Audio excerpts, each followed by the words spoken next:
Assalamu alaikum, dear learners or viewers. Today I am here with a new video, and that's about verbs. We know verbs are very important in English because it's not possible to make any sentence without verbs. আসলে verbs কেন এত গুরুত্বপূর্ণ? আসলে verb ছাড়া কোনো বাক্য তৈরি করা সম্ভব না। তবে ভার্ব সম্পর্কে আমাদের ক্লিয়ার একটি ধারণা প্রত্যেকেরই থাকা দরকার, প্রত্যেক স্টুডেন্টেরই। তবে ভার্ব বলতে আমরা অনেক সংজ্ঞা, অনেক নিয়ম কানুন জানি, মুখস্থ করেছি, কিন্তু ভার্ব সম্পর্কে একটা পরিষ্কার আইডিয়া থাকতে হবে। আসলে ভার্বস বলতে তিনটে জিনিসকে বোঝায়।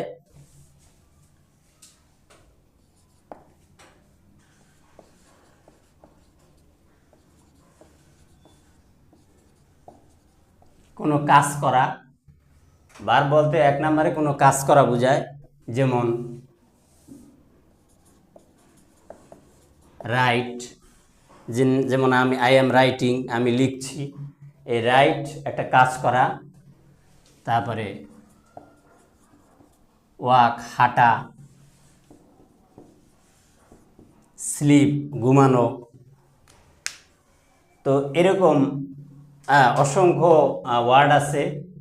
এই ভার্বসকে বাংলায় আমরা ক্রিয়া বলে থাকি, ক্রিয়াপদ।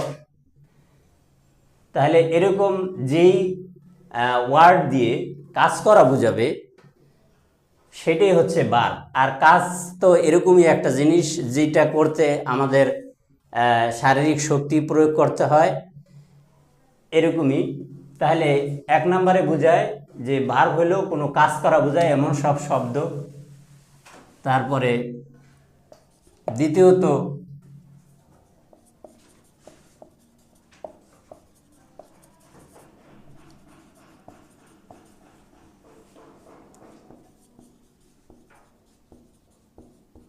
দ্বিতীয়ত কোনো কিছু থাকা বা অধিকার বোঝায়।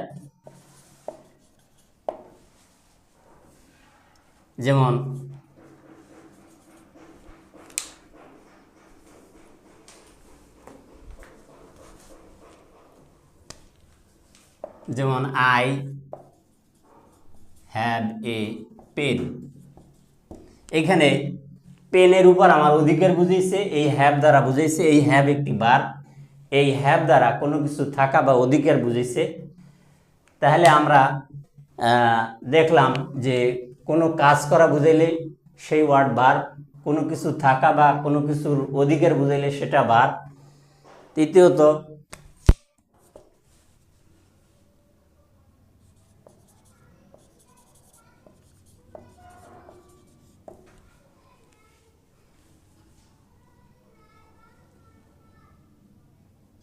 কিছু হওয়া বোঝায়। দ্বিতীয়ত কিছু হওয়া বোঝায়, যেমন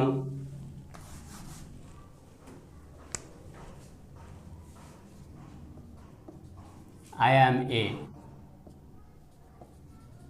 টিচার। এখন আমি যদি বলতাম, এটা বাদ দিয়ে দেই, আই এ টিচার, তাহলে কিন্তু হবে না।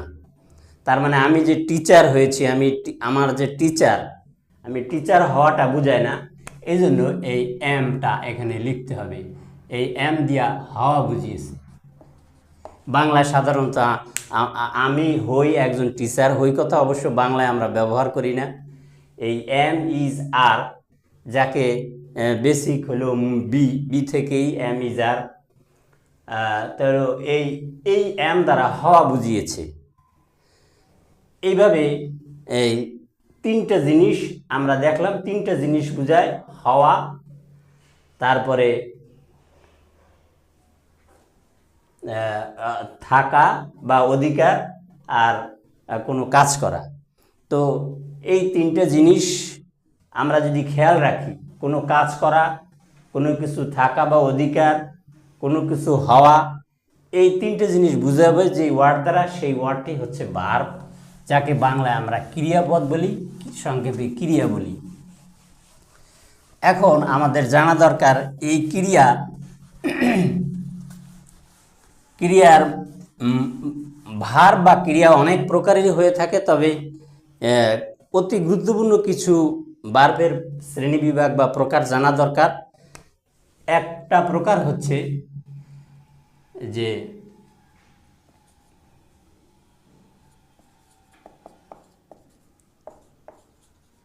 অ্যাকশন ভার্ব, আর দ্বিতীয়ত স্টেট বা স্টেটিভ ভার্ব। স্টেটিভ ভার্ব, এই অ্যাকশন ভার্ব হলো সেই ধরনের ভার্ব যেই কাজ করতে আমাদের শারীরিক শক্তি প্রয়োগ করতে হয়, যার শুরু শেষ আছে, সেইগুলো হলো অ্যাকশন ভার্ব। যেমন আমি যে আগের যে বাক্যটা আগে যে ভার্বের সংজ্ঞা বা পরিচয় দিতে ব্যবহার করেছিলাম, ওয়াক হাঁটা, তারপরে রাইট লেখা, স্লিপ ঘুমানো, এইসব হচ্ছে অ্যাকশন ভার্ব যেগুলো শুরু শেষ আছে এবং আমাদের শারীরিক শক্তি প্রয়োগ করতে হয়। অ্যাকশন ভার্ব, আসলে অ্যাকশন কথাটার অর্থই হচ্ছে কাজ।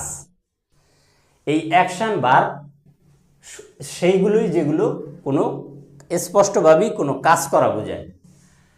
আর স্টেট ভার্ব বা স্টেটিভ ভার্ব, এই স্টেট কথার অর্থ হচ্ছে, স্টেট মানে অবস্থা, স্টেটিভ স্টেট প্রায় একই অর্থ, এই অবস্থা বোঝায়।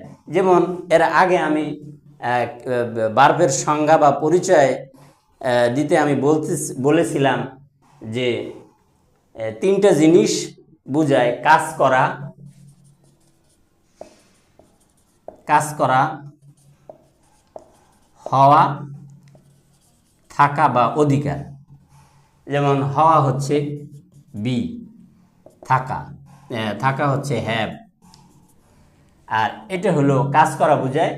যেমন এই যে ওয়াক, রাইট, তাহলে এই যে ওয়াক, রাইট, এই যে কাজ করা বোঝায়, এইগুলো হলো অ্যাকশন ভার্ব। আর হওয়া এবং থাকা এগুলো হচ্ছে স্টেটিভ ভার্ব, এগুলো দিয়ে কোনো কাজ করা বোঝায় না।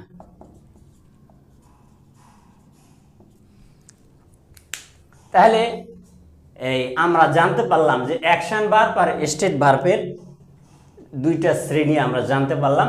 মডার্ন গ্রামারিয়ান বা আধুনিক ব্যাকরণবিদরা এই দুই ভিত্তিতে কাজ করা এবং কাজ না করা বোঝায়। এই দৃষ্টিকোণ থেকে তারা অ্যাকশন ভার্ব এবং স্টেটিভ ভার্ব বা স্টেট ভার্ব এই দুই শ্রেণী বিভাগ করে থাকে মেইনলি ইংরেজি ভার্বের। এরপরে আমরা আসি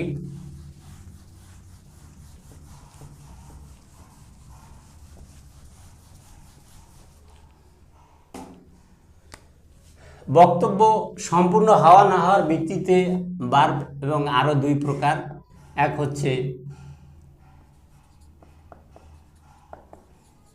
ফাইনিট ভার্ব, দুই হচ্ছে নন ফাইনিট ভার্ব। তাহলে ফাইনিট ভার্ব, ফাইনিট কথার অর্থই হচ্ছে সীমাবদ্ধ বা সীমিত, আর নন ফাইনিট হচ্ছে সীমাবদ্ধ নয় বা অসীমাবদ্ধ। তাহলে এই ফাইনিট ভার্ব সীমাবদ্ধ বলতে কি বোঝায়, আর নন ফাইনিট অসীমাবদ্ধ বলতে কি বোঝায়? ফাইনিট ভার্বের আর একটা বাংলা অর্থ করা যায় ফাইনিট ভার্ব। হ্যাঁ, ফাইনিট ভার্ব মানে যেই ভার্ব আমরা যা শ্রোতার কাছে আমরা যা জানাতে চাই, বুঝাতে চাই, সেই কথা যদি শ্রোতা বুঝতে পারে, অর্থাৎ আমার বক্তব্য বা আমার অনুভূতি, আবেগ, যেই ভার্ব ব্যবহার করলাম সেই ভার্ব যদি আমার বক্তব্য বা আবেগ সম্পূর্ণভাবে শ্রোতার কাছে পৌঁছে দিতে পারে, তাহলে সেই ভার্ব হচ্ছে ফাইনিট ভার্ব।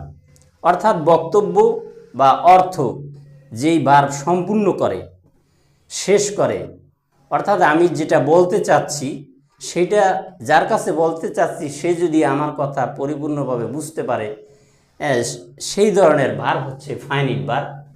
এক কথায় যেই ভার্ব বাক্যের অর্থ বা বক্তব্য সম্পূর্ণ করে, শেষ করে, সেটি হচ্ছে ফাইনিট ভার্ব। যেমন আমি বললাম আই টিচ স্টুডেন্টস, আমি ছাত্র পড়াই বা আমি শিক্ষার্থীদের পড়াই। আই টিচ স্টুডেন্টস, এই কথা যখন একজনের কাছে বলবো সে বুঝতে পারবে আমার বক্তব্য, তাহলে এই টিচ এখানে ফাইনিট ভার্ব। কারণ আমি যা বুঝাতে চাচ্ছি সেটা যার কাছে বলবো সে নিশ্চয়ই এই কথা বললে বুঝতে পারবে। তো আমরা যে ভার্ব ব্যবহার করব, এই টিচের মতো যেই ভার্বই হোক, সেই ভার্ব দ্বারা যদি আমার বক্তব্য, অর্থ, অনুভূতি সম্পূর্ণভাবে শ্রোতার কাছে প্রকাশিত হয়, তাহলেই সেই ভার্ব হচ্ছে ফাইনিট ভার্ব।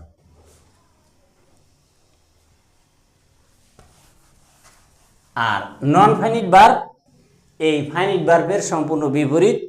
নন ফাইনিট ভার্ব দ্বারা আমরা আমাদের বক্তব্য সম্পূর্ণভাবে শ্রোতার কাছে পৌঁছতে পারি না, এটা আংশিক অর্থ প্রকাশ পায়। অর্থ প্রকাশ পায় না, বক্তব্য প্রকাশ পায় না এমনও নয়, কিন্তু অর্থ বা বক্তব্য প্রকাশ পায় আংশিক। যেমন টু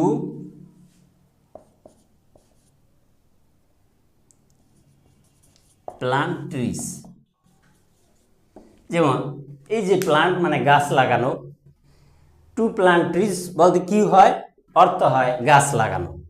এখন আমি বা আপনি যদি কাউকে বলি যে টু প্লান্ট ট্রিজ, তাহলে কিন্তু সে কিছুই বুঝতে পারবে না, সে হা করে আপনার আমার দিকে তাকিয়ে থাকবে। টু প্লান্ট ট্রিজ বলতে আমরা কি বুঝাইলাম। আবার যদি বলি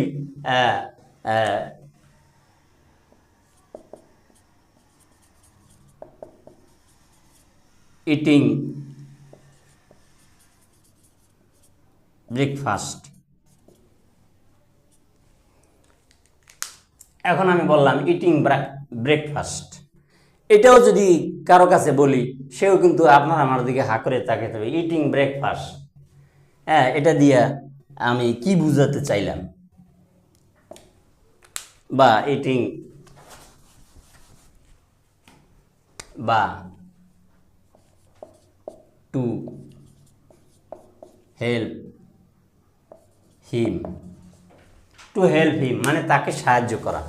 তাহলে দেখেন এই যে আমরা ব্যবহার করলাম to plant, to help, eating, এই সমস্ত কিন্তু ভার্বই, কিন্তু এই ভার্বগুলো কিন্তু আমাদের বক্তব্য কমপ্লিট করে না, সম্পূর্ণ করে না। আমরা যা শ্রোতাকে বোঝাতে চাচ্ছি এই ভার্বগুলো দিয়ে সেগুলো প্রকাশিত হয় না। এই ধরনের ভার্ব হচ্ছে ভার্বকে আমরা এই যে নন ফাইনিট ভার্ব, যেই ভার্ব বাক্যের অর্থ সম্পূর্ণ করে না, শেষ করে না, আংশিক অর্থ প্রকাশ করে, এই সমস্ত নন ফাইনিট ভার্ব হইল ইংলিশের জিরান ইনফিনিটিভ পার্টিসিপল। যেমন আমি বলছিলাম ইটিং রাইস, এটা হচ্ছে জিরান। ইটিং ব্রেকফাস্ট নাস্তা খাওয়া, এটা হচ্ছে জিরান্ট। আবার টু প্লান্ট ট্রিজ গাছ লাগানো, এরকম আংশিক অর্থ প্রকাশকারী এই সমস্ত ভার্ব হচ্ছে নন ফাইনিট ভার্ব। এই নন ফাইনিট ভার্ব যেহেতু অর্থ সম্পূর্ণ প্রকাশ করে না, এই জন্য এগুলো ফাইনিট ভার্বের সাথে ব্যবহার করা হয়। যেমন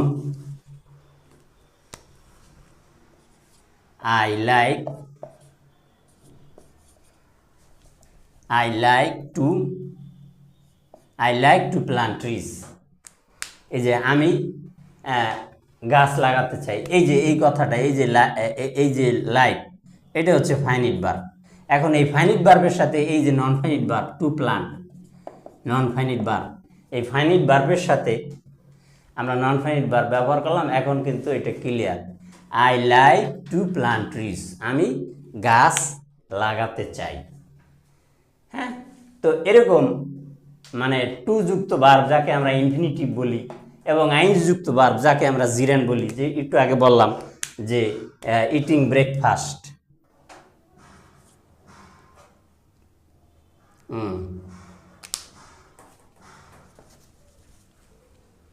বা রাইটিং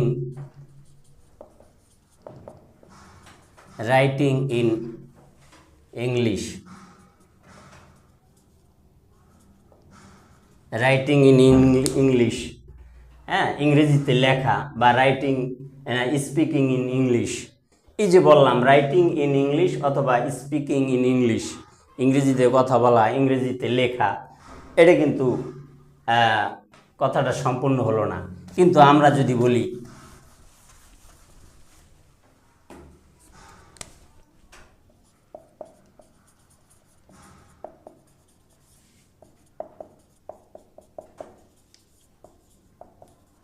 এই যে স্পিকিং ইন ইংলিশ, ইংরেজিতে কথা বলা, হ্যাঁ, এটা কিন্তু একটা আংশিক বক্তব্য হয়েছে, কারণ এটা নন ফাইনিট ভার্ব। এখন যদি বলি speaking in English is not difficult, এই যে এখন কিন্তু বক্তব্য সম্পূর্ণ হয়েছে। এই যে এই ইজটা হচ্ছে ফাইনিট ভার্ব, এই ফাইনিট ভার্ব থাকার কারণে এই নন ফাইনিট ভার্ব অর্থ বোঝা গেছে যে এজন্য এই ভার্বের আইএনজি ফর্ম এটা হচ্ছে নন ফাইনিট ভার্ব, যাকে আমরা জিরান্ড বলি। জিরান্ড মানে বাংলায় বলা হয় ক্রিয়া বিশেষ্য, মানে ক্রিয়া যখন নাউন মানে বিশেষ্যের মতো কাজ করে, নাউনের মতো কাজ করে, সেটাকে আমরা জিরান্ড বলি। তাহলে ইনফিনিট হলো টু যুক্ত, এটাকে আমরা যদি আইএনজি বাদ দিয়ে দিই তখন আমরা বলতে পারি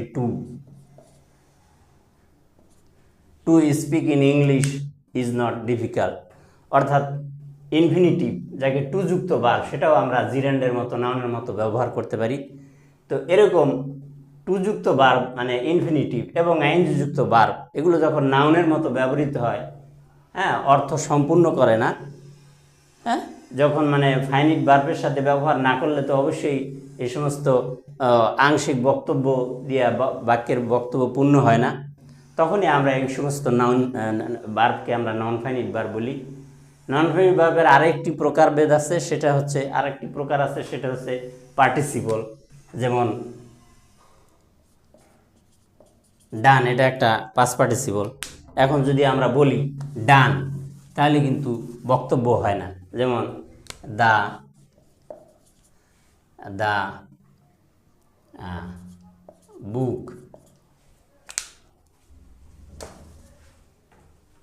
বুক written, the book written long ago. তাহলে এখানেও এই রিটেন পাস্ট পার্টিসিপল ফর্ম, এটা একটা নন ফাইনিট ভার্ব, কারণ the book written long ago মানে অনেক আগে লিখিত বইটি। এখন অনেক আগে লিখিত বইটি, কারণ এই রিটেন দিয়া কোনো কাজ শেষ হওয়া বোঝায়, লিখিত।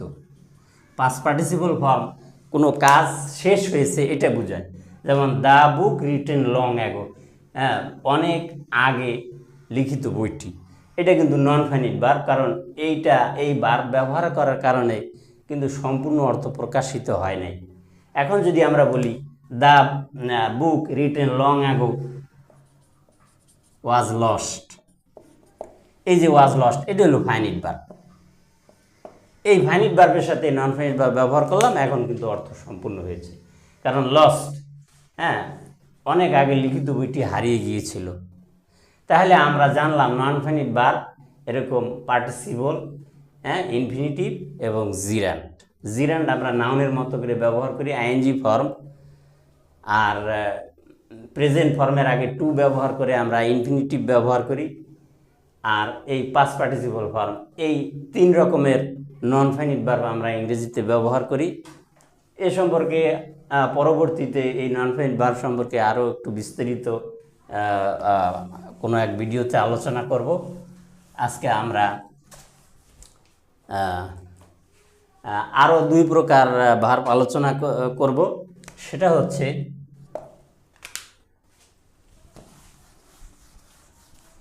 অবজেক্ট থাকা বা না থাকার দৃষ্টিকোণ থেকে, সেটা হচ্ছে